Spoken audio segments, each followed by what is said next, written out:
Na minha direita, vindo do litoral, direto da tribo dos espertos tupis, usando tanga azul e cocar, Kayari, terror dos Luso-Piatã. Na minha esquerda, vindo do interior, da tribo dos ferozes botocudos, de tanga vermelha, botoque e cocar, Mapucaiaca, o canibal Yawalapiti.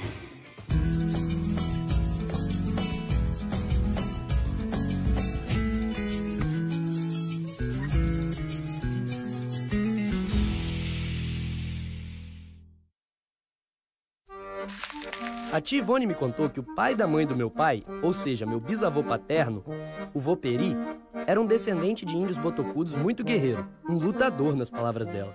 O índio vivia numa situação permanente de luta pela sobrevivência, porque a oferta da natureza era incerta. O que era comível se comia, né? Grilo.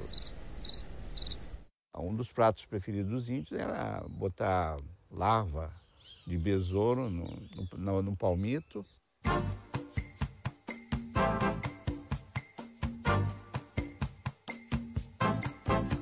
Prazer, sou Chico Beleza, também conhecido como Chef Chico. E a partir de hoje, nós vamos trazer para vocês apenas comida capixaba, primitiva, tradicional. Aliás, vou cozinhar agora uma comida sensacional, grilo capixaba assado. Não era fácil não era fácil ser índio não. Os índios tinham rivalidades tremendas e rivalidades por motivos, inclusive, religiosos. Para eles, a antropofagia era algo sagrado. A antropofagia é a prática de se comer carne humana. Eles pretendem me comer? Que era praticada pelos índios quando faziam guerras contra os seus inimigos, os seus adversários. E o índio queria a guerra, porque era aquele ritual de guerra e ele tinha que derrotar o outro. Era quase como se fosse um ritual de esporte, né? Mas para eles com um sentido religioso e sagrado. Sinistro. E os índios botocudos ficaram conhecidos como os mais ferozes de todos. Os botocudos ficaram famosos como resistência à colonização portuguesa. As matas que aqui havia, com os índios botocudos e os tapuias, que seriam os tapuias dos jesuítas. Os o quê? Os tapuias dos jesuítas? Exato. Eles fizeram essa distinção entre os tupis e os tapuias, os Gs ou tapuias. Esses criaram muitas dificuldades ao processo de conquista interiorana do Espírito Santo pelos portugueses. Resumindo, tapuia é quem não falava tupi-guarani. G é igual a tapuia. Mas mesmo entre esses dois grupos gerais, que é uma classificação clássica, antiga, havia as diferenças. Por exemplo, aqui no norte do Espírito Santo, né? No sertão, principalmente, você tinha os índios que eram chamados de Crem ou Borum, que os portugueses, por influência dos tupis, vão chamar de Aimoré, que no século XVIII passam a ter a denominação de botocudo, que era uma referência aos adornos que eles usavam nos lábios e nas orelhas, né? Os botox. Não é botox, é botoque, e por isso, botocudos. Botocudos ficaram famosos como os mais ferozes. Mas é preciso levar em conta também que os índios reagiram à conquista portuguesa. Eles estavam na sua terra. Para o português foi a descoberta. De fato, para ele foi a descoberta. Agora, para quem já estava aqui, foi a invasão. Vamos invadir ali. O baile! Vamos invadir! O português dizia, eram ferozes. Mas até quanto os portugueses também não eram ferozes em relação aos índios. Isso tem que ser muito bem analisado como uma moeda de duas faces, né? É verdade. Já pensou se fosse o contrário? Se o índio chegasse lá dizendo Terra à vista! Mas não foi isso que aconteceu. O Marcelo, aquele que apareceu mandando a real no Raízes do sábado passado... Não vem com essa, não. O índio tá dentro, a essência tá dentro, tá na cabeça, tá aqui, na memória. Então, o Marcelo recebeu um convite para ir a Portugal. E aí... Eu recebi um convite para mim ir para Portugal. Chegando lá, cheguei com o meu pocá, e o pessoal ficaram curiosos, o pessoal vinha tirar foto. Contei algumas histórias e, poxa, gostaram muito, né? Aplaudiram e tal. Eu falei assim, gente, é o seguinte, não vim aqui dizer assim, terra à vista para Portugal. Eu não quero que vocês fiquem chateados, não estou condenando vocês, porque vocês não têm culpa do passado, entende?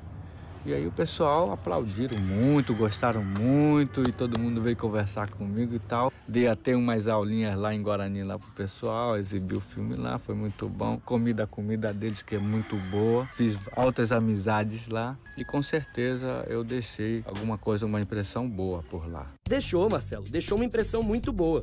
Ao contrário dos portugueses quando chegaram aqui. Então não saia daí, gente, que no próximo bloco a gente vai conhecer essa história.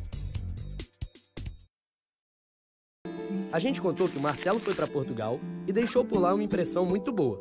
Já os portugueses, quando chegaram aqui... A gente sabe que o desembarque de Vasco Fernandes Coutinho ali, na região do Fortinho de Piratininga, né?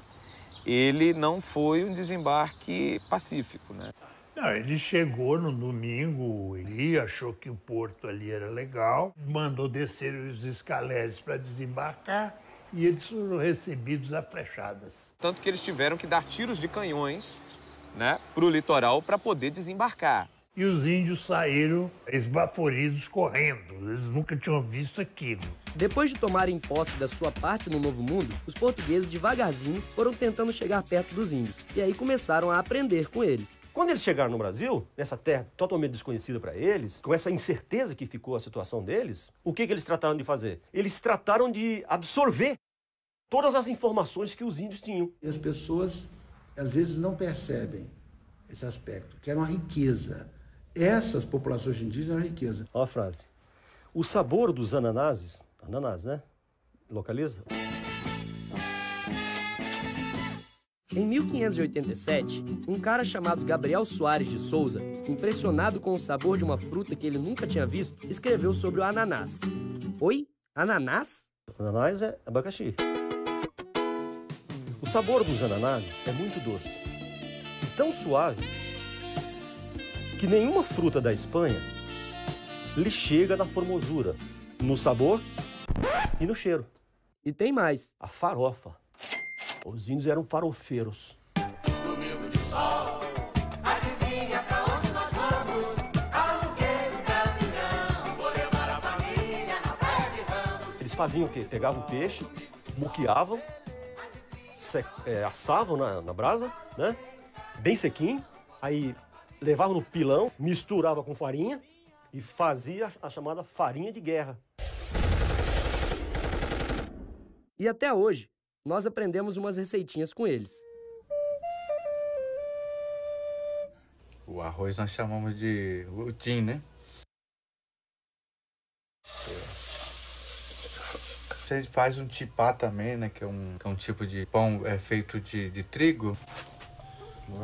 É de pé, toma. Aí primeiro as crianças, né?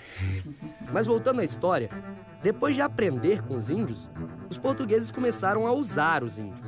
E se não fosse pela presença deles aqui, o colonizador português teria tido muita dificuldade de explorar esse território. Não era brincadeira, não. Quer dizer, a mão de obra indígena foi muito usada, é muito esquecido. O pessoal acha que não, o índio era preguiçoso, não gostava de trabalhar. É mentira, o índio trabalhava e muito. Parece justo. Mas que justo. E o que eu ganho para trabalhar? O que eu ganho para não trabalhar? É essa imagem que a gente tem do índio vivendo só na boa, só... Pelo amor de Deus, cara, fala sério. Então os portugueses, não satisfeitos, depois de usar os índios, resolveram escravizar os índios. Os portugueses vieram para cá não para passear, para montar uma empresa ligado à produção do açúcar, né? Isso significa que Vasco Fernandes Coutinho inicia aqui no Espírito Santo a construção dos primeiros engenhos. É o momento em que ele parte para a escravização do indígena e que vai abrir uma série de conflitos com o indígena que de forma nenhuma se submeteu à escravização. Os índios foram usados para viabilizar todos esses empreendimentos, com mão de obra. Aliás, esse foi o grande problema dos portugueses aqui, que eles transformaram os índios em escravos. E aí, pouco tempo depois dos primeiros portugueses chegarem, vieram os jesuítas, que ficaram horrorizados com o tratamento dado aos índios e fizeram muitas coisas boas por eles, sabia? Até a expulsão dos jesuítas, a língua indígena e diversos costumes foram mantidos. Eles foram os únicos professores do Espírito Santo. O governo português, em todo este período, de cerca de 300 anos, não abriu nem uma escola no Espírito Santo. Estava só a cargo dos jesuítas.